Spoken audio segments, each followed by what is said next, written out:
ഈശോ മിശിഹായ്ക്ക് സ്തുതിയായിരിക്കട്ടെ. വിശുദ്ധ ലൂക്കായുടെ സുവിശേഷം 23-ാം അധ്യായം 27 മുതലുള്ള തിരുവചനങ്ങളിൽ ഇപ്രകാരം നാം വായിക്കുന്നു. യേശു പറഞ്ഞു, ജെറൂസലേം പുത്രിമാരെ, എന്നെ പ്രതി നിങ്ങൾ കരയേണ്ട, നിങ്ങളെയും നിങ്ങളുടെ മക്കളെയും പ്രതി കരയുവിൻ. എന്തെന്നാൽ ബന്ധ്യകൾക്കും പ്രസവിക്കാത്ത ഉദരങ്ങൾക്കും പാലൂട്ടാത്ത മുലകൾക്കും ഭാഗ്യം എന്ന് പറയപ്പെടുന്ന ദിവസങ്ങൾ വരും. പ്രിയമുള്ളവരെ, കരയുന്ന സ്ത്രീകളോടുള്ള ഈശോയുടെ അലിവ് ഒന്ന് നമ്മൾ പ്രത്യേകം ധ്യാനിക്കേണ്ടതാണ്. ഭാരമേറിയ കുരിശും വഹിച്ചു നിൽക്കുന്ന ഈശോ, അവിടുത്തെ പുറത്തിനി ചാട്ടയടി കൊള്ളുവാൻ ഒരു സ്ഥലവും ബാക്കിയില്ല. ശിരസിൽ മുൾമുടി വെച്ച ഭാഗത്തു നിന്നും ചോര ഒഴുകിയിറങ്ങുകയാണ്.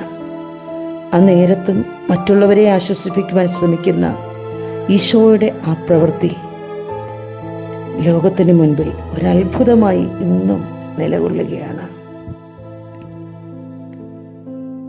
നമ്മളിത് മറ്റുള്ളവരെ ആശ്വസിപ്പിക്കുന്നതും അവരുടെ സങ്കടങ്ങൾ കേൾക്കുന്നതും ഒരുപക്ഷെ ഒരു അനുകൂലമായ സുഖപ്രദമായ ഒരു സാഹചര്യത്തിൽ നമ്മളായിരിക്കുമ്പോഴാണ്. നമ്മളാകെ അസ്വസ്ഥമായിരിക്കുമ്പോൾ, ഒത്തിരി വിഷമഘട്ടത്തിലാണെങ്കിൽ ഒരാൾ നമ്മുടെ അടുക്കൽ ആശ്വാസം തേടി വന്നാൽ നമ്മുടെ മനോഭാവം എന്തായിരിക്കും? പ്രത്യേകം ചിന്തിക്കാം. വേദനയുടെ പാരമ്യത്തിലും മറ്റുള്ളവരോടുള്ള ഈശോയുടെ കരുണയുടെ ഭാവം നമുക്കെപ്പോഴും ഒരു പ്രചോദനമായിരിക്കണം.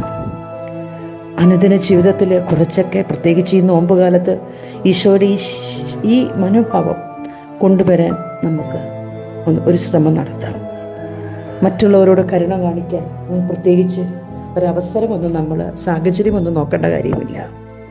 ഈശോയെപ്പോലെ മറ്റുള്ളവരുടെ കാര്യത്തിൽ ഒരു ആർദ്രത കാണിക്കുവാൻ എനിക്കും നിനക്കും സാധിക്കണം.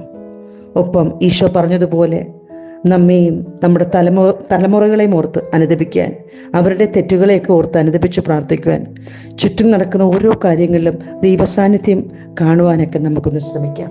കണ്ണടച്ച് ഈശോയുടെ കരുണ നിറഞ്ഞ ആ മുഖത്തേക്ക് നോക്കിയൊന്ന് പ്രാർത്ഥിക്കാം. കർത്താവേ, നിന്റെ കരുണയ്ക്ക് അളവും അവസാനവുമില്ലെന്ന് ഞാൻ അറിയുന്നു. ഞാനതിൽ പരിപൂർണമായും വിശ്വസിക്കുന്നു. എൻ്റെ തലമുറകളിലുള്ള എല്ലാ വ്യക്തികളെയും, ആ സഹോദരങ്ങൾ ചെയ്ത എല്ലാ പാപമേഖലകളെയും കരുണയോടെ നീ പൊറുക്കണമേ. ഈശോയെ, ഞങ്ങൾ നിന്നും മാറി താമസിക്കുന്ന പല രാജ്യങ്ങളിലായിരിക്കുന്ന എല്ലാ മക്കളെയും അനുഗ്രഹിക്കണമേ. നിറഞ്ഞ